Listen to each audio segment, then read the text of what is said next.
Hallelujah. प्रभु का हम धन्यवाद करते हैं कि उसके महान अनुग्रह के द्वारा हम निरंतर इन दिनों में पवित्र आत्मा के विषय में सीख रहे हैं, और जितना जितना हम सीखते जा रहे हैं हमें हमारे विश्वासी जीवन में एक बड़ा उत्सुकता और आशीष को हम प्राप्त कर रहे हैं, और बड़ी गवाहियां हम इन दिनों में अपने जीवनों में महसूस कर रहे हैं। आज हम इससे पहले कि देखें कि पवित्र आत्मा और के साथ जन्म और मेरा विश्वासी जीवन, आपको और मुझको जानना है कि जो अनुभव हमने पवित्र आत्मा के साथ करना है, जिस तरीके से हमें उसके साथ अपने जीवन को लेकर आगे बढ़ना है, वो बातों को हमें जानना होगा। क्योंकि बाइबल हमें हर एक बात के लिए, क्योंकि खुदा का कलाम क्या कहता है, भजन संहिता 119 105 में क्या लिखा है? तेरा वचन मेरे पांव के लिए दीपक और मार्ग के लिए उजियाला है। और यही वचन हमें इस बात की ओर इंगित करता है। हमने पिछली बार देखा कि यीशु मसीह की तहे दिल से इच्छा थी कि हम इस बात को जाने कि यीशु मसीह कहते हैं मैं तुमसे सच कहता हूं। यीशु मसीह को जब कुछ बात को बताना था अपने चेलों को, तो वो इस शब्द का इस्तेमाल करते थे, सच का। वो खुदा है, वो जो बोलेंगे वो टलेगा नहीं। खुदा का कलाम कहता है कि आकाश और जमीन टल जाएंगे, है ना, लेकिन मेरे मुंह की बातें ना टलेंगी। लेकिन फिर भी वो अपने लोगों को इस कलाम के मार्फत सिखाना चाहते हैं, बताना चाहते हैं, मैं तुमसे सच कहता हूं। खुदा का कलाम क्या लिखा है कि मैं तुमसे सच कहता हूं कि मेरा जाना तुम्हारे लिए अच्छा है। कैसे अच्छा? पिछली बार हमने देखा कि यीशु मसीह 14 घंटे अगर सेवा करते तो मात्र 840 लोगों से 60 सेकंड तक मिल पाते, और अगर उनको आज के समय में यीशु मसीह को सबके पास रहना पड़ता तो 1,47,000 घंटे और 2 लाख वर्ष लग जाते 7 अरब लोगों से मिलने के लिए। इसलिए हमारे लिए पवित्र आत्मा अच्छा है, जो हमारे अंदर रहता है, हमारे साथ है। हमने देखा कि वो अपने आप में एक व्यक्ति है। जैसे चेलों का यीशु मसीह के साथ संबंध था, चेले यीशु मसीह से सीखते थे, आज हमारे पास पवित्र आत्मा है और उसके साथ वैसा ही रिश्ता हम बना सकते हैं, संबंध बना सकते हैं और सीख सकते हैं। कई बार पवित्र आत्मा को क्या समझ के रखा गया? सामर्थ और शक्ति। वो सामर्थ और शक्ति नहीं है लेकिन वो अपने आप में एक व्यक्तित्व है, एक पर्सन है जिसके पास भावनाएं हैं, जिसके पास सोच है, जिसके पास फीलिंग है ना। हमें इस चीज को याद रखना। खुदावंद ने कहा कि मैं तुम्हारे लिए दूसरा, अर्थात जैसा यीशु मसीह है वैसे ही एक और मददगार हमें बख्शा जाएगा। कई बार हमारे जहनों में होता है जब हम प्रार्थना करते, और दे पवित्र आत्मा, और दे। परमेश्वर हमें पवित्र आत्मा टुकड़ों में नहीं देता। हमें यह प्रार्थना करना चाहिए कि हम पवित्र आत्मा को बहुत अधिक पा नहीं सकते, लेकिन उससे अधिक जान सकते हैं। जब हमारा विवाह हुआ तो हमें हमारी पत्नी पूरी मिली, लेकिन जब साथ में रहना प्रारंभ हुआ सहभागिता के साथ, तब हम एक दूसरे को जानने पाए और समझने पाए। वैसे ही पवित्र आत्मा के साथ आपका और मेरा रिश्ता है। जब हम उसके साथ रहते, सहभागिता में रहते, तब हम जानने पाते हैं और रहस्य खोलने पाते हैं। हालेलुया, ठीक है ना। और हमने इस बात को देखा कि पवित्र आत्मा जो प्रारंभ में उत्पत्ति पहले अध्याय में था, वही आत्मा जो दाऊद पर उतरता था, वही आत्मा जो यीशु मसीह के पास था, सेम वही आत्मा आज हमारे साथ है। हालेलुया। इसलिए यीशु मसीह ने कहा मेरा जाना तुम्हारे लिए अच्छा है, क्योंकि जब मैं जाऊंगा तो उसे मैं तुम्हारे पास भेजूंगा। हालेलुया। अब हमने पिछली बार देखा कि कई लोगों के लिए क्या बन गई है, वो टंग्स बन गई है ना। पेंटिकोस्टल मूवमेंट से आया कि टंग्स आ गया, इसका मतलब है कि मैं पवित्र आत्मा से परिपूर्ण हो गया। ठीक है ना।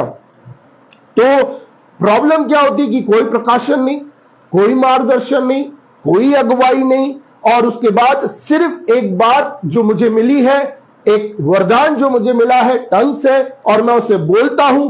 और हम देखते हैं जब प्रार्थना करते हैं और जब हम दुआ करते हैं, तब पवित्र आत्मा आता और चले जाता, और उसके बाहर कोई कार्य नहीं।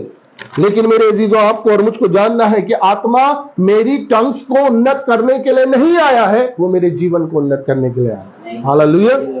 और इसलिए आपको और मुझको जानना है, कई बार हमारी जिंदगियों में हमने पिछली बार देखा, खूबसूरत मंदिर के सामने बैठा हुआ वो लंगड़े के समान होती है, जिसके पास पैर तो है लेकिन वो उससे चल नहीं पा रहा है। पतरस ने उनको क्या नहीं दिया? उनको सोना चांदी नहीं दिया, लेकिन कहा जो कुछ हमारे पास है, क्या था? उनके पास पवित्र आत्मा था। यीशु मसीह के नाम से चल और फिर आपको और मुझको जानना है। पवित्र आज चर्च में लोग उस लंगड़े भिखारी की तमाम बैठकर भीख मांगते, प्रभु हमें सामर्थ्य दे, हमें दुष्ट आत्माएं निकाल सके, हम भविष्यवाणी कर सके, हम टंग्स बोल सके, हम तमाम चीजें मांगते रहते हैं। लेकिन मेरे अजीजों, आपको और मुझको जानना होगा कि जब पवित्र आत्मा हमारे साथ है, हमारे अंदर है, वो हमारे साथ रिश्ता कायम करना चाहता है। और इस रिश्ते को आपको और मुझको कायम करना है। क्या है? जब हमने इस संसार में रहते हुए यीशु को हाँ कहा, संसार को ना कहा, हमने नया जन्म लिया, पवित्र आत्मा उसी समय हमें प्राप्त कर लेता है। लेकिन अब हमारी बारी है कि हम पवित्र आत्मा को कैसे प्राप्त कर सकते हैं। तो वह है समर्पण के द्वारा, हालेलुया, रिश्ते के द्वारा। ठीक है ना? हमें पवित्र आत्मा में चलना सीखना होगा। कई बार हमारी जिंदगियों में मेरे अजीजों, हम हमेशा सामर्थ्य, शक्ति और मिरेकल और तमाम चीजों के पीछे भागते हैं। लेकिन बाइबल हमें बताती, प्रेरितों के काम 1:18 में क्या लिखा है कि ठहरे रहना, पवित्र आत्मा तुम पर आएगा तब तुम सामर्थ पाओगे। हालेलुया। सिर्फ सामर्थ पाना नहीं है, पवित्र आत्मा तुम पर आएगा तब तुम यहूदिया, यरूशलेम, सामरिया में मेरे गवाह होगे। तब तुम बीमारों पर हाथ रखोगे और वे चंगे हो जाएंगे, दुष्ट आत्माओं को तुम निकालोगे और बड़े बड़े आश्चर्य कर्म करोगे। हालेलुया। खुदावंद ने कहा कि परमेश्वर ने अपने प्रेम को, हमने पिछली बार सीखा, भरपूरी से लौटाया। यीशु का अनुग्रह हमें हर वक्त संभालता है। लेकिन पवित्र आत्मा की सहभागिता, लिखा है पवित्र आत्मा की संगति, हमारी संगति नहीं। बाइबल में पौलुस रसूल कहते हैं पवित्र आत्मा की संगति तुम सबके साथ बनी रहे। अर्थात पवित्र आत्मा हमारी संगति करना चाहता है, हम नहीं। वो चाहता है कि हम उससे निमंत्रण, हम उसके साथ, जब उसके साथ अपना समय एक्सपेंड करेंगे ना। मैं अभी खुदावंद का शुक्र अदा करता हूं, बीते दिनों में हम जितनी जगहों पर हफ्ते भर में प्रार्थना करते हैं, हमें बड़ी अच्छी अच्छी गवाहियां मिल रही हैं। वे लोग पवित्र आत्मा से बातचीत कर रहे हैं, वे लोग पवित्र आत्मा के उत्तर को पा रहे हैं। हालेलुया। अद्भुत रीति से कार्यों को, जो असंभव नजर आते हैं, उनको होता देख रहे हैं। हाँ, हमारे एक भाई के जीवन में एक ऐसी समस्या थी कि वो उस जॉब के लिए जो कल्पना नहीं कर सकता था, जहां पर बहुत बड़े बड़े लोग, उससे ज्ञानवान लोग आए थे, ज्ञानवान, योग्यता रखने वाले और पहुंच वाले, अधिकारी के बिल्कुल करीबी रहने वाले का करीबी। लेकिन पवित्र आत्मा से सहभागिता मांगी। जब सहभागिता करी, पवित्र आत्मा से कहा, पवित्र आत्मा आप हमारे सच्चे सहायक हैं, सहायता करें। आपको मालूम है उस बंदे की जॉब लग गई। हालेलुया। और वो बहुत खुश है। हालेलुया। पवित्र आत्मा अद्भुत रीति से, यीशु मसीह, देखिए पवित्र आत्मा के साथ जब आप अपने रिश्ते को प्रारंभ करेंगे तो हमेशा हमारी जो परिकल्पना होती है, हम जो कल्पना करते हैं कि कोई सामर्थ आएगी, आग उतरेगी, हम कुछ अजीब सा करेंगे या कुछ ऐसा होगा। बेशक जब पवित्र आत्मा का मूवमेंट होता है, जब वर्शिप में होते हैं, तब उसका अलग एक अभिषेक होता है जो कई बार हम संभाल नहीं पाते। लेकिन हर बार ऐसा हो नहीं, रोज ऐसा हो नहीं, वो उसकी अभिव्यक्ति है पवित्र आत्मा की। लेकिन पवित्र आत्मा अपने आप में एक व्यक्ति है, ये चीज को याद रखना है। जब पवित्र आत्मा के साथ आप अपने समय को निकालेंगे, पवित्र आत्मा को अपने जीवन का राजदार बनाएंगे, जब पवित्र आत्मा पर आप अपना भरोसा रखेंगे कि पवित्र आत्मा, हम इस संसार के मनुष्यों पर भरोसा रखते हैं और हम कहते कि हमारी सहायता करो, आप इसमें हमारी सहायता करो। कई बार हम जिनसे बड़ी उम्मीद करते वहां से हमें सहायता नहीं मिलती। लेकिन हमारे लिए जो सहायक बख्शा यीशु मसीह के नाम में, जो ब्रह्मांड का रचयिता है, जो हर एक अद्भुत कामों को, असंभव को संभव बनाता है, जब हम उसे राजदार बनाते हैं, जब हम उसके साथ अपनी चिंताओं को डिस्कस करते हैं, तो मेरे अजीजों, जैसे यीशु मसीह ने कहा ना कि तुम मेरा विश्वास नहीं करते लेकिन मेरे काम मेरे गवाह है। आपका विश्वास जब आप सहभागिता में बढ़ने लगेंगे, पवित्र आत्मा से अपनी बातों को करने लगेंगे, उसके लिए समय निकालेंगे, आने वाले समय में आपके काम इस बात के गवाह होंगे कि आप पवित्र आत्मा के चलाए चल रहे हैं। हालेलुया। और इसलिए आपको याद रखना पड़ेगा कि पवित्र आत्मा संगति करना चाहता है, इसलिए लिखा टंग, नहीं तो फिर क्या होता? अगर टंग्स ही होता, आज के समय में पवित्र आत्मा मतलब टंग्स बन गया, तो फिर वर्ष ऐसी होनी चाहिए थी कि परमेश्वर पिता का प्रेम, यीशु मसीह का अनुग्रह, पवित्र आत्मा की टंग्स। लेकिन ऐसा नहीं है ना। आपको और मुझको जानना होगा कि पवित्र आत्मा संगति करना चाहता है, वह आपके अंदर रहना चाहता है। प्रारंभ में प्रेरितों के काम में जब हम पढ़ते हैं तो वहां पर, जब 15वें अध्याय उसके 28वीं आयत को पढ़ते तो वहां पर लिखा है, वो कहते पवित्र आत्मा को और हमें यह अच्छा लगा कि तुम्हें यह लिख भेजे। वो अपने आप में एक शख्सियत है। फिर उसके बाद जब हम 13वां अध्याय प्रेरितों के काम उसकी दूसरी आयत को पढ़ते हैं तो वहां पर लिखा पवित्र आत्मा ने हमसे कहा कि पौलुस और बरनबास का अब अलग अलग सेवा देना, और इसलिए हम अलग अलग सेवा के लिए जा रहे हैं। जब वे उपवास में थी, पवित्र आत्मा एक शख्सियत है, एक व्यक्ति है। मेरे अजीजों, कई बार हमारी जिंदगियों में हम वचन के भेदों के पीछे पड़े रहते हैं। आज क्या हो गया? वचन ऊपर आ गया। परमेश्वर पिता, परमेश्वर पुत्र और परमेश्वर पवित्र शास्त्र बन गया, क्योंकि हम बहुत कुछ जानने के इच्छुक हैं। लेकिन एक सहायक जो बख्शा गया है, जो पवित्र आत्मा है, वो इससे पहले सिर्फ पवित्र आत्मा के विषय में कौन सी कन्वेंशन, कौन सा चर्च का एक संदेश, कौन से ऐसी पारिवारिक प्रार्थना आपने सुना है जहां पर सिर्फ और सिर्फ पवित्र आत्मा के विषय में संदेश सुनाया गया? आपको याद करना पड़ेगा कि कब पवित्र आत्मा के विषय में आपने संदेश को सुना। भूला हुआ ईश्वर, उसको घर दिया गया है। शैतान बहुत चालाक है, उसको मालूम है कि अगर ये पवित्र आत्मा की सहभागिता को प्राप्त करने लगे और इनके साथ पवित्र आत्मा की हिस्सेदारी हो गई, हम उसके घरों को ढा देंगे, हम उसकी सल्तनत को हिला देंगे, हम हर एक जगह पर आत्माओं को जीतने वाले बन जाएंगे। हालेलुया। जैसे प्रेरितों के काम में हुआ, जब चेलों ने सामर्थ्य पाई, उन्होंने पूरे रोम को हिला के रख दिया। हालेलुया। इसलिए मेरे अजीजों, बेशक वो अब्राहम, इसाक, याकूब का परमेश्वर है, लेकिन वो वर्तमान में भी प्रभु है। और आज भी वो चाहता है कि हम लोगों के लिए दुआ करें। वो आज भी चंगाई करना चाहता है, वो आज भी जीवन देना चाहता है, आज भी उसकी यही इच्छा है। लेकिन आज हमारे साथ एक सहायक बख्शा गया है। पवित्र शास्त्र का बहुत महत्व है, ठीक है। इसका मतलब यह नहीं कि पवित्र शास्त्र से ही हम पवित्र आत्मा के विषय में जानने पाते हैं। और पवित्र आत्मा पवित्र शास्त्र का लेखक है। हमने बीते दिनों में सीखा कि किस प्रकार से हमारे लिए कुछ आइडियल प्रचारक होते ना, जैसे सूरज भैया है ना, भाभी अपन सुनते थे, सूरज प्रमाणी जी को हम सुनते थे। और फिर उसके बाद जब वो सामने बैठे थे घर में और साथ में बैठकर हम खाना खाते, एक अलग उत्सुकता थी कि जिस बंदे के वचन प्रभु ने उसे अभिषेक दिया और उनके द्वारा हमने आशीष पाई, आज वो हमारे साथ है। तो उस समय हम यूट्यूब नहीं देख रहे थे, हम जो सामने बैठा था सूरज भैया, सूरज प्रमाणी सर को देख रहे और उनकी पहुनाई कर रहे थे और उत्सुक थे कि हम उनके लिए क्या अच्छा कर सकते हैं। वैसे ही पवित्र आत्मा है जो पवित्र शास्त्र का क्या है लिखने वाला है, और वो पवित्र आत्मा आज हमारे साथ है। हालेलुया। ठीक है, आपको और मुझको जानना होगा। कई बार मेरे अजीजों, हम एक चीज को समझ नहीं पाते हैं, है ना। पवित्र आत्मा एक ऐसी शख्सियत है जिसको दुखी किया जा सकता है, जो हार्ट होता है, जिसके पास भावनाएं हैं, जिसका विद्रोह किया जा सकता है। कई बार हमारी जिंदगियों में ऐसा होता है कि पवित्र आत्मा को हमने क्या बना के रखा हुआ है? शेकिंग बेकिंग, हिल्ला हुल्ला, हल्ला और कपकपी, आग और तमाम चीजें, ये उसकी अभिव्यक्ति है। जब वो आता है तब ये अभिव्यक्ति है। लेकिन एक चीज को याद रखिए कि आपको और मुझको जानना होगा कि बेशक जो तेल के विषय में बताया गया है, बारिश के विषय में बताया गया है, आग के विषय में पवित्र आत्मा को बताया गया है, लेकिन वो तेल, बारिश और आग नहीं है। जैसे यीशु मसीह के लिए क्या कहा गया? ये वध किया हुआ मेमना है। यूहन्ना कहता देखो ये जगत के पाप उठा लिए जाता है, ये परमेश्वर का मेमना। तो क्या हम उसे जानवर के रूप में देखते हैं? नहीं।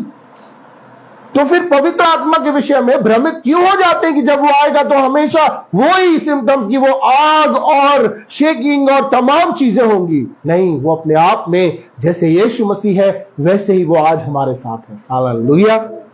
तो आइए हम देखते हैं उसके अनुभव में, हमारे विश्वासी जीवन में हम पवित्र आत्मा की चलाई कैसे। कुछ 3 बातों को आज हम बहुत थोड़े से में सीखने का प्रयास करेंगे।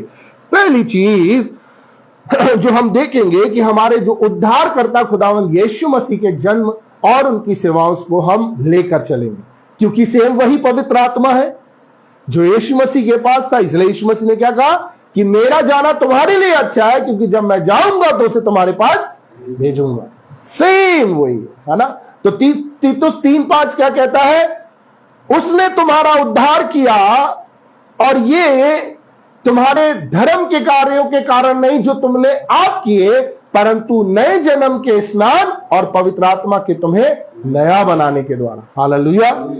तो मेरे अजीजों, हमारे उद्धारकर्ता जो खुदावंद यीशु मसीह पवित्र आत्मा पर निर्भर थे, ठीक है ना, और वही चीज को देखने की हम कोशिश करेंगे। उनका पवित्र आत्मा के साथ एक गहरा रिश्ता था। कैसे हम भी उस रिश्ते को बना सकते हैं? हम में से हर एक चाहता है कि एक गहरा रिश्ता पवित्र आत्मा के साथ हो, ठीक है, और हम चाहते हैं कि पवित्र आत्मा के साथ उस रिश्ते को हम एंजॉय करें, हाँ, जैसे यीशु मसीह एंजॉय करता था। अब हमें जानना है कि हम अपने विश्वासी जीवन में किस प्रकार से उस रिश्ते में आगे बढ़ सकते हैं। क्या वो रिश्ता मेरा बन चुका है? क्या मेरे जीवन में वो सारी चीजें हैं? तो पहली चीज जो हम देखने जा रहे हैं, पहले निकाले मत्ती 1:18। सवाल है, क्या हम सभी पवित्र आत्मा के द्वारा पैदा हुए हैं? ठीक है, क्या हम सभी पवित्र आत्मा के द्वारा पैदा हुए हैं? हम निकाले मत्ती 1:18। यीशु मसीह का जन्म इस प्रकार से हुआ हाँ, कि जब उसकी माता मरियम की मंगनी यूसुफ के साथ हो गई, तो उनके इकट्ठा होने से पहले ही वह पवित्र आत्मा की ओर से गर्भवती पाई गई। वह पवित्र आत्मा की ओर से गर्भवती पाई गई। हम निकाले यूहन्ना 3:5। निकोदेमुस से प्रभु क्या कहते हैं? यीशु ने उत्तर दिया, मैं तुमसे सच कहता हूँ, जब तक कोई मनुष्य जल और आत्मा से न जन्मे तो वह परमेश्वर के राज में प्रवेश नहीं कर सकता। तो यहां पर एक जन्म की बात हो रही है। यीशु मसीह का जब कलाम हम पढ़ते हैं तो लिखा है पवित्र आत्मा के द्वारा मरियम गर्भवती हुई, ठीक है। अब हम देखते हैं कि यीशु मसीह ने निकोदेमुस को कहा, जब तक कोई जल और आत्मा से ना जन्मे। तो पवित्र आत्मा के साथ आपका रिश्ते का पहला जो चरण शुरू होता है वह इसका जो पहला चरण है, इसे आत्मा के द्वारा जन्म लेना कहते हैं, ठीक है। आपको और मुझको समझना है, ये पहले से आपके और मेरे पास है पहला चरण, जिसे आत्मा के द्वारा जन्म लेना कहा जाता है। और आत्मा, आपका जन्म आत्मा के द्वारा हुआ है। यदि आप मसीह होते हैं, वह आपके दो जन्म होते हैं। एक चीज को याद रखना, एक मां के गर्भ में जब हम होते हैं और जब हम पैदा होते हैं तो शैतान के द्वारा हमें क्या एक गिफ्ट मिलता है? देह। दाऊद क्या कहता है? देख, मैं अधर्म के साथ उत्पन्न हुआ, पाप के साथ अपनी माता के गर्भ में पड़ा। तो हमें शैतान के द्वारा क्या चीज दी जाती है? एक देह, एक गिफ्ट दिया जाता है, और जिसका उपयोग हम सब कर रहे हैं और जहां पर हम सब निर्मल पाए जाते हैं। लेकिन जब हमारा दूसरा जन्म होता है, इसे आध्यात्मिक जन्म कहा जाता है, जहां परमेश्वर पिता हमको इस दूसरे जन्म पर अपना गिफ्ट देते हैं। और जब आपका नया जन्म हुआ तो आपके नए जन्म का गिफ्ट जो परमेश्वर के द्वारा उपहार में मिलता है, वो है पवित्र आत्मा। हालेलुया। नया दिल नहीं, नया स्वभाव नहीं, जीवन की पुस्तक में आपका नाम नहीं लिखता, पर वह यह सब अतिरिक्त है। जब आपका नया जन्म होता तो सबसे पहले जो आपका मेन चीज आपको मिलती है वो है पवित्र आत्मा, और इसके साथ अतिरिक्त ये नया स्वभाव, नया मन और जीवन की पुस्तक में नाम, ये अतिरिक्त है। फिर लेकिन वास्तव में जो प्रभु हमें हमारे दूसरे जन्म पर देता है वह है पवित्र आत्मा। जब हम अन्य भाषा बोलते हैं तो हमें पवित्र आत्मा नहीं मिलता, ध्यान रखना, ठीक है। हमें पवित्र आत्मा तब मिलता है जब हम यीशु को हां कहते हैं और हमारा नया जन्म होता है। हालेलुया। कई बार ये एक मिसअंडरस्टैंडिंग चली है, ओ जब टंग्स आएगी तभी पवित्र आत्मा मिलेगा। नो, आपने एक निर्णय लिया इस संसार में, अपने जीवन में, अपने होश आवास में, कि मेरा उद्धारकर्ता खुदावंद यीशु मसीह है, और आपने आज्ञाकारिता में आकर यीशु मसीह की बात को माना और आपने नया जन्म लिया बपतिस्मे के द्वारा, उसी समय पवित्र आत्मा आपको मिल जाता है। हालेलुया। और आपका एक रिश्ता कायम हो जाता पवित्र आत्मा के साथ। तभी शुरू हो जाता है जब आप बच गए थे और अपना जीवन आपने यीशु को दे दिया था। लेकिन सिर्फ इसलिए कि आपके पास शरीर है, इसका मतलब यह नहीं कि आप अपने आप से पापपूर्ण और भयानक पापपूर्ण जीवन जिएंगे। ठीक है, अब इस चीज को समझना, दोनों चीजों को, क्योंकि हमारा हम कई बार बोलते हैं हमारा पुराना मनुष्यत्व, हमें तो ये पाप में शरीर दिया गया है, लेकिन इसके बावजूद भी जब हमारे पास देह जो है वो गुनहगार है, हम अपने शरीर को ना कहते और हर एक उन तमाम चीजों से बचकर अपने आप को दूर रखते हैं जो पाप के कैटेगरीज में आती है। नहीं तो फिर कहां अंतर रहता एक सामान्य व्यक्ति में और एक सामूहिक हत्यारे में, क्योंकि भाई सब तो उसी पाप में शरीर में रह रहे हैं, है ना। लेकिन हम क्या करते हैं, हम बहुत सी चीजों से अपने आप को, शरीर को अपने ना कहते हैं, और हम क्या करते हैं, हम इसके आगे झुकते नहीं और हम वो जीवन जी सकते हैं जो पापपूर्ण नहीं है। सेम यही तरीका पवित्र आत्मा के साथ भी है। अब इसको समझिएगा, आपके पास पवित्र आत्मा हो सकता है और आप पवित्र आत्मा के आगे कभी नहीं झुकेंगे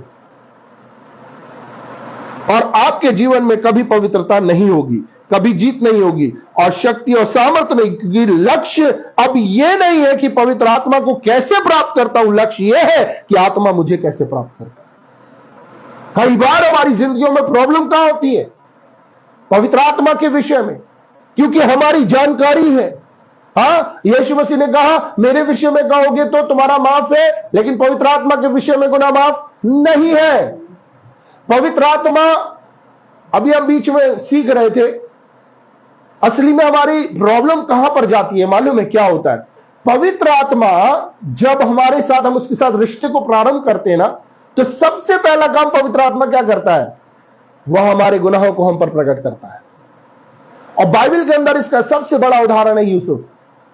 अगर आप देखें, यूसुफ अपने पिता का दुलारा था और उसके भाई उससे घृणा क्यों करते थे? क्योंकि वो उनकी चुगली खाता था और उसे जेल में बंद कर दिया गया। कौन? जो समृद्धि का कारण है। जेल में अपने से अलग कर दिया गया है, जेल में बंद कर दिया गया है। जो परमेश्वर की बातों को बता सकता है, जो अर्थ को बता सकता है, जो पवित्र शास्त्र को समझा सकता है, जो भेद की बातों को बता सकता है, वो कहां है? आज हमारे मनों की जेलों में कैद है। क्यों? हमने दूरी बना ली है।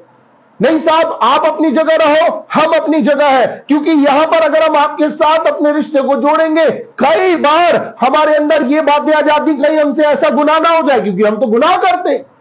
लेकिन पवित्र आत्मा भेजा ही क्यों गया है? हमें पवित्र बनाने के लिए, क्योंकि उसका नाम पवित्र आत्मा है। हालेलुया। हम देखते हैं कि बादशाह ने क्या किया। राजा ने सबसे पहला काम, जब उसने देखा कि कोई जेल में बंद है, उसने सबसे पहला काम किया, उसने यूसुफ को जेल से बाहर निकाला। और यूसुफ ने फिर उसको उसके स्वप्न का अर्थ बताया। हमारे जीवन का अर्थ बताने वाला पवित्र आत्मा है।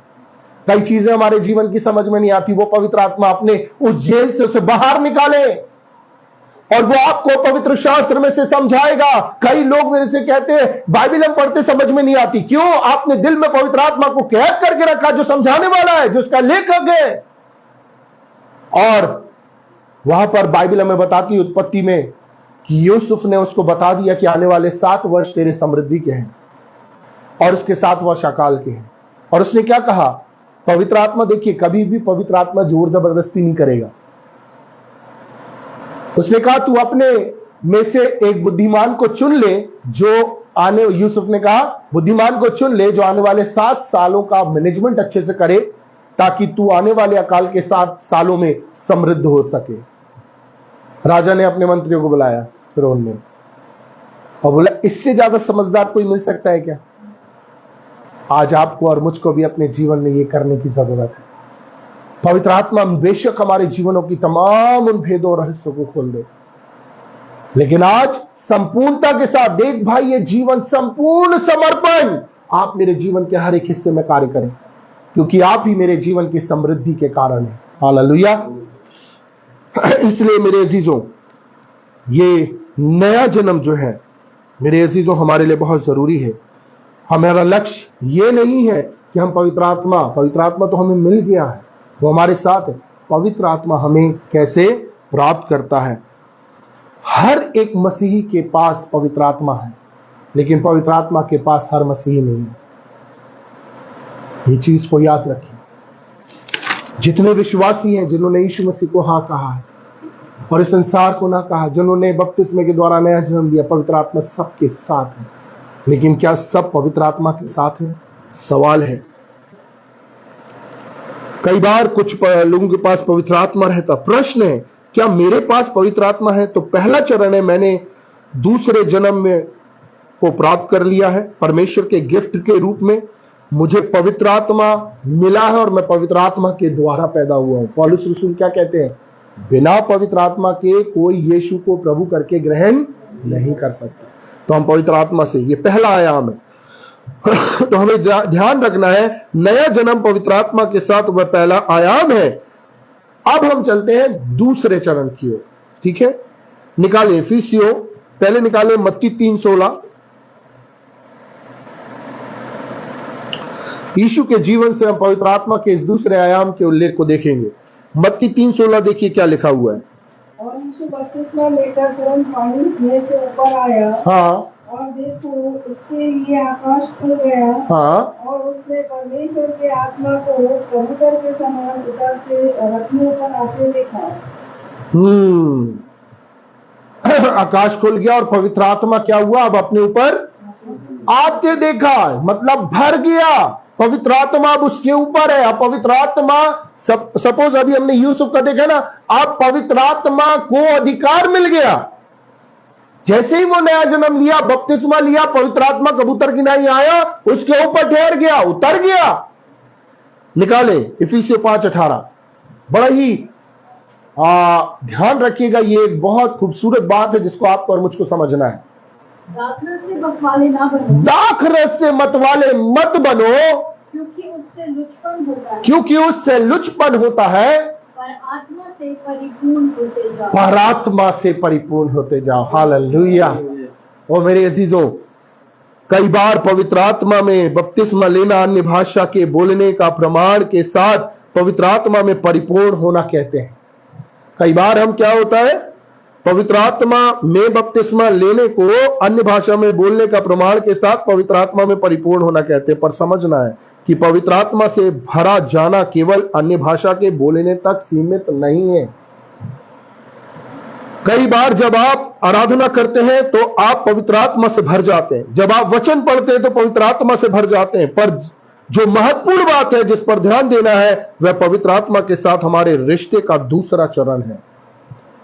जब हम पवित्र आत्मा की परिपूर्णता का अनुभव करते हैं और हम अन्य भाषा में बोलना शुरू करते हैं। इफिसियों में एक बात बहुत अच्छी लिखी गई है कि क्या लिखा है इफिसियों में? शराब के नशे में मत रहो।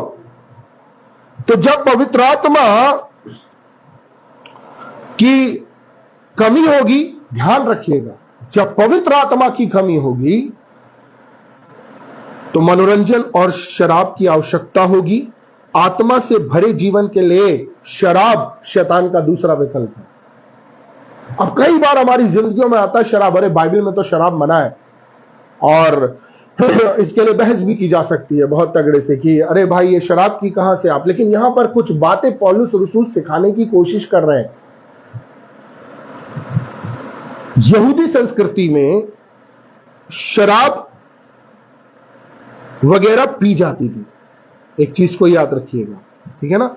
और बाइबल स्पष्ट कहती है कि शराब ना पीने के लिए।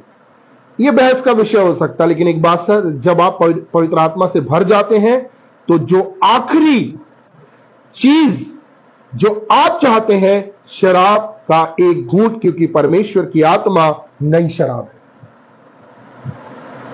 अब इसको समझने की कोशिश करें।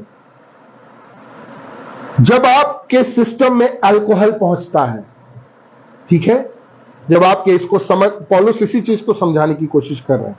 अल्कोहल पहुंच जाता है तो आप नियंत्रण खो देते हैं। जब आपके दिल में पवित्र आत्मा आता है तो आप आत्म संयम प्राप्त कर लेते हैं। हालेलुया। जब आपके शरीर में अल्कोहल पहुंच जाता है, आपको नुकसान वो पहुंचाता है, और आपके सिस्टम में जब पवित्र आत्मा आता है तो आपके शरीर में वो चंगाई को लेकर आता है। हालेलुया।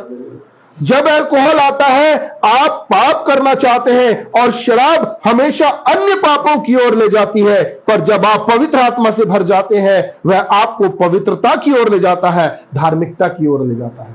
हालेलुया। ईश्वर से प्यार की ओर ले जाता, माता पिता के प्यार की ओर, हमेशा सही काम करने की ओर ले जाता, क्योंकि परमेश्वर की आत्मा पवित्रता की आत्मा है। हालेलुया।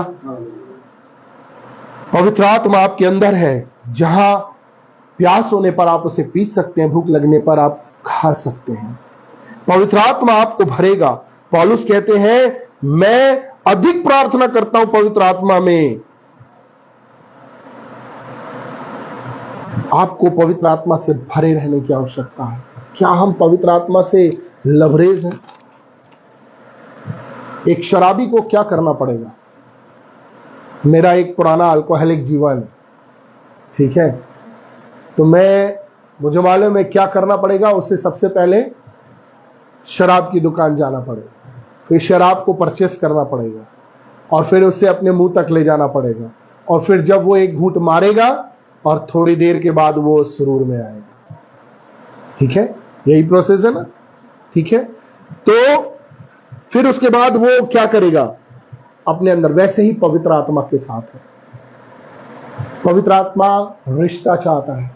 जब आप उसके लिए प्रयासरत होंगे, जब आप उसके लिए प्यासे होंगे, जब आप पवित्र आत्मा को हर समय सुबह दोपहर शाम उसके लिए प्रयास को करेंगे और आप पवित्र आत्मा को अनुभव करना चालू कर देंगे, उससे परिपूर्ण होने लगेंगे, आपको वो शांति से भरने लगेगा, उत्साह से भरने लगेगा, और आप एक ऐसे जोन में होंगे जहां हर दिन आनंद का होगा, हर दिन पवित्र आत्मा की सहभागिता का होगा, हर पल पवित्र आत्मा के द्वारा आप जब वचन पढ़ेंगे आपको प्रकाशन मिलेगा। जब आप अपने जीवन को देखेंगे आपको नई ऊंचाइयां मिलेंगी। आप देखेंगे कि आपके अंदर से वो नदियां बह रही हैं। जैसे एक अल्कोहलिक जो व्यक्ति होता है, वो जब अपने घूंट को मारता है और उसके बाद क्या होता है, वो और ही जोनर में चला जाता है। इसको कहते हैं पवित्र आत्मा से भरना, और पवित्र आत्मा से भर गया यीशु मसीह। हालेलुया।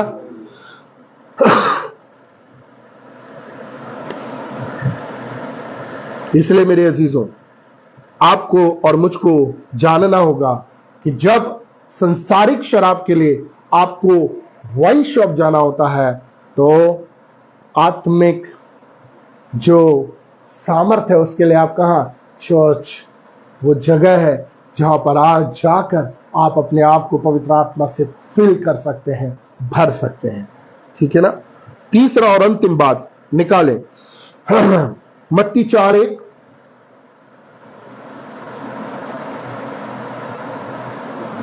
जब आत्मा यीशु को जंगल में ले गया ताकि इब्लीस से उसकी परीक्षा हो। आत्मा यीशु को जंगल में ले गया ताकि इब्लीस से उसकी परीक्षा। आप निकालें रोमियो 8:14।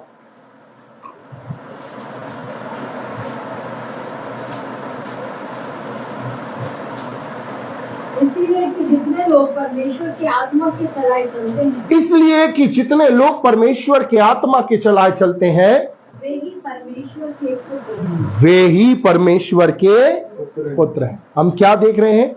यीशु मसीह का उदाहरण लेकर, जैसे यीशु मसीह ने नया जन्म का पवित्र आत्मा के द्वारा नया जन्म लिया, यीशु मसीह का जन्म पवित्र आत्मा के द्वारा हुआ, हमारा भी जन्म पवित्र आत्मा के द्वारा होता है।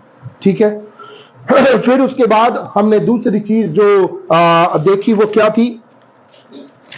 परिपूर्णता पवित्र आत्मा की, है ना? अब नेतृत्व में आए हैं। परिपूर्णता मतलब भरा जाना, अब नेतृत्व में। आपको और मुझको जानना है, आत्मा से जब हम भर जाते हैं, लिखा यीशु जब आत्मा से भर गए, वो इफिसियों में कहते हैं आत्मा से परिपूर्ण हो जाओ। तो यीशु के परिपूर्ण होने के ठीक बाद हम देखते हैं वह आत्मा के द्वारा संचालित होता है। अब वो आत्मा के चलाए चल रहा है। और रोमियो कहता है आत्मा के द्वारा परमेश्वर के पुत्रों के रूप में नेतृत्व किया जाएगा।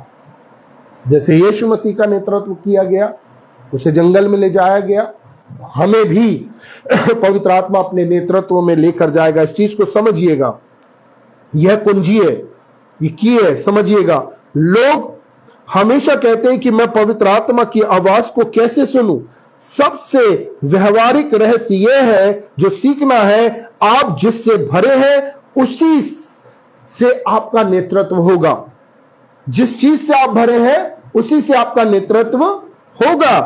बाइबल यह नहीं कहती कि जब तक वह भर नहीं गया उसे ले जाया गया। नो, ठीक है, समझना, यदि आप स्वयं से भरे हैं तो आप केवल अपनी ही आवाज सुनेंगे। आत्मा चिल्लाती नहीं, फुसफुसाती है। तो अगर मैं धीरे फुसफुसाऊंगा तो दूर खड़े लोग मेरी आवाज को नहीं सुनेंगे, क्योंकि दूरी है ना। तो जब आप आत्मा के करीब पहुंचेंगे तो उसे उतना स्पष्ट सुनेंगे। तो लक्ष्य यह नहीं है कि प्रभु को कैसे सुना जाए या वचन कैसे प्राप्त करें, लक्ष्य उतना ही करीब पहुंचाता है। लक्ष्य हमारा यह है करीब पहुंचना, कितना हम प्रभु के और आत्मा के करीब हैं, ठीक है ना। जब करीब होंगे तो सुनेंगे। वचन कहता है सुनने के लिए करीब आओ। आत्मा की अगुवाई की, क्योंकि आत्मा से वो भर गया, आत्मा की अगुवाई में हमें चलना है, वो आत्मा से भर गया। तो जैसे ही आपने पवित्र आत्मा के साथ घनिष्ठता विकसित करने पर ध्यान केंद्रित किया, तो जो विचार होंगे वे आपके नहीं होंगे और फायदेमंद नहीं, व्यवहारिक नहीं होंगे। उदाहरण के तौर पर जब किसी मसीह का सुसमाचार सुनाना है और आप एक रेस्टोरेंट में बैठे हुए हैं और आपको आत्मा, अचानक से आप आत्मा का विचार कर रहे हैं, आत्मा के करीब में है, आत्मा से बातचीत में है और आत्मा कह रहा है कि उस व्यक्ति को वचन सुसमाचार सुना दो। इसको प्रैक्टिकली सोचें, शोर किस चीज का होगा, क्योंकि यह सही स्थान नहीं है, यह जगह नहीं है, यहां भीड़ बहुत है।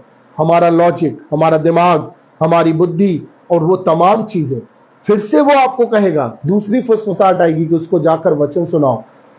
आप जिससे भरे होंगे, है ना, आप उसी की आवाज सुनेंगे और उस जगह पर अगर आप दूसरी बार नहीं सुनते तो वो किसी तीसरे व्यक्ति का इस्तेमाल कर लेगा उस सुसमाचार को सुनाने के लिए। इसलिए हमें क्या करना है, आपको और मुझको समझना है कि जब हम म्यूजिक सुनते हैं तो और अगर हमें शांति चाहिए तो हम क्या करते हैं, म्यूट का बटन दबा देते हैं, स्टॉप का बटन दबा देते हैं। तो हर एक उन आवाजों को, हर एक उन बुद्धि की उन तमाम बातों को जो कि आ रही है कि इसको क्यों नहीं सुनाने के कारण को लेकर आ रही है, उसको आपको बंद करना होगा।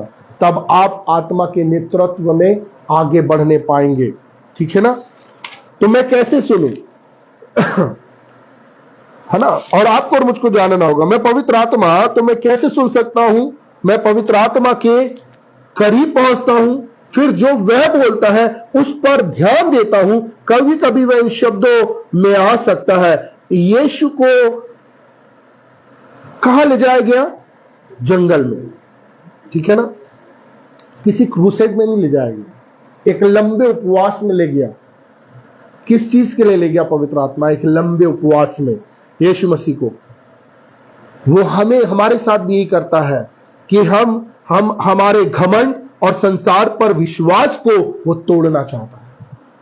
अब इस चीज को समझिए, यीशु मसीह जब 40 दिनों तक उस बिहड़ में, उस जंगल में रहे, जहां पर भूख है, जहां पर जंगली जानवर है, जहां पर कोई भी आपका रिसोर्स नहीं है, कोई सहायता, कोई मदद नहीं है, कई बार पवित्र आत्मा हमें ऐसी परिस्थितियों में लेकर जाएगा जहां पर हम इस बात को सीख सके कि हमारा प्रोवाइडर केवल परमेश्वर है और कोई नहीं। हालेलुया। वो आपकी नौकरी हो सकती है, वो आपका व्यवसाय हो सकता है जिस पर आपने विश्वास किया, वो कोई भी चीज हो सकती है। आपकी नौकरी, पैसा, व्यक्ति, संस्था, सबसे अलग सिर्फ प्रभु पर निर्भरता हो, इसलिए वो आपको ऐसी जगहों पर लेकर जाएगा ताकि आपके घमंड को तोड़ा जा सके और आज्ञाकारिता आती है और पवित्र आत्मा में हम बढ़ने लगते हैं और फिर आप माफ करने, प्रार्थना करने, प्रेम करने, सेवा करने में प्रेरित होने लगते हैं। बलिदान वाला जीवन हो जाता है। फिर हम बलिदान वाला, जो चीज मुझे पसंद है लेकिन उसकी जरूरत किसी दूसरे को हम देने लगे, क्योंकि हमारी निर्भरता किस पर है, परमेश्वर में। यीशु मसीह की निर्भरता किस पर थी? शैतान ने कहा तेरे विषय में लिखा है कि ये पत्थरों को रोटी बनने के लिए वो बन जाएंगी। नो, मेरे खुदावंद ने यह भी लिखा है, यहां भी वचन कहता है केवल रोटी से नहीं लेकिन हर एक वचन से जो परमेश्वर के मुख से निकलता पर वो जीवित रहेगा। हालेलुया।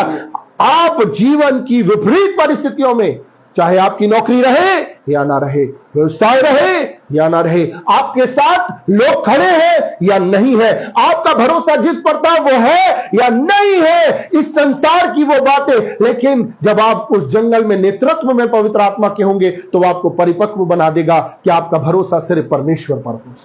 हालेलुया। और फिर उसके बाद मेरे अजीजों, जब आप इस परख से होकर गुजरेंगे ना, कई बार परमेश्वर का एक स्वभाव है, वो ईर्ष्यालु भी है। वो चाहता है कि हम सिर्फ और सिर्फ उसकी ओर टकटकी लगा के देखते रहें, ठीक है ना। पर जब आप आज्ञाकारिता में, निर्भरता में होंगे, बलिदान करेंगे और इच्छा के ना होते हुए भी आज्ञा मानेंगे, हमारा प्रभु देने वाला प्रभु है। जब हम अपने एक हाथ से छोड़ते हैं ना, तो वह उससे बेहतर हमारे हाथ में लेकर आता है। हालेलुया। और जब मैं प्रभु के करीब जाता हूं और उसकी आवाज को बेहतर तरीके से सुनने लगता हूं, तब मुझे आत्मा का नेतृत्व मिलता है, जिसमें हर एक उन आवाज को, समझ को, बुद्धि को, लॉजिक को अलग करते हुए उस आवाज पर ध्यान केंद्रित करना है। मेरे अजीजों, मैं लास्ट बात बताकर हम दुआ में जाएंगे। आदम ने 4 आवाजें सुनी थी। पहली परमेश्वर की, दूसरी खुद की, तीसरी हवा की, चौथी शैतान की। प्रॉब्लम कहां पर गई? शैतान ने हवा को क्या किया? बरगलाया, ठीक। और हवा ने फल खाकर आदम को दिया। आपको और मुझको समझना होगा, परमेश्वर की आवाज धीमी थी, एक ही चीज थी, इस फल को ना खाना। शैतान आपके पास लॉजिक लेकर आएगा, तुम नहीं मरोगे। हवा लोगों को रिप्रेजेंट कर रही है, जो कहेगी कि अरे इसको खा लो, कुछ नहीं होता, देखो मैंने खाया। लेकिन जब हम उस आवाज को, जो हमारी नहीं है, और आदम ने किसकी सुनी? अपनी आवाज को सुना, लेकिन उस आवाज को हम नकारेंगे और परमेश्वर की उस धीरी सी आवाज पर ध्यान केंद्रित करेंगे, हम परमेश्वर के साथ अब्दी जिंदगी में रहेंगे, आज्ञाकारिता में रहेंगे और उसका जलाल हमको घेरे रहेगा। हालेलुया। इसलिए हर एक उन लॉजिक को, जो संसार का ज्ञान है, हर एक उन बातों को म्यूट करें और जब वो मीठी आवाज आए, पवित्र आत्मा के नेतृत्व में आगे बढ़ते जाए। हमें नया जन्म मिल चुका है, हमने यीशु को हाँ कहा है, ठीक है। हमें नया, अब हमें क्या करना है? फिल करना अपने आप को, पवित्र आत्मा से भरना है। कैसे भर सकते हैं अपने आप को? जब पवित्र आत्मा से जब हम लबरेज होंगे, घनिष्ठ संबंध में होंगे, हमारे जीवन खुद ब खुद इस बात के गवाह होंगे, हमारे कार्य इस बात के गवाह होंगे कि हम पवित्र आत्मा से भरा हुआ जीवन जी रहे हैं। और तीसरी और अंतिम बात कि हमें पवित्र आत्मा के नेतृत्व में चलना है। अपने आप को उसका एक ही नेतृत्व में एक ही कार्य है कि आप हर एक सोर्स को नकारें और आपका एक ही सोर्स हो, मसीह यीशु में हमारा परमेश्वर पिता। हालेलुया। आइए दुआ करें।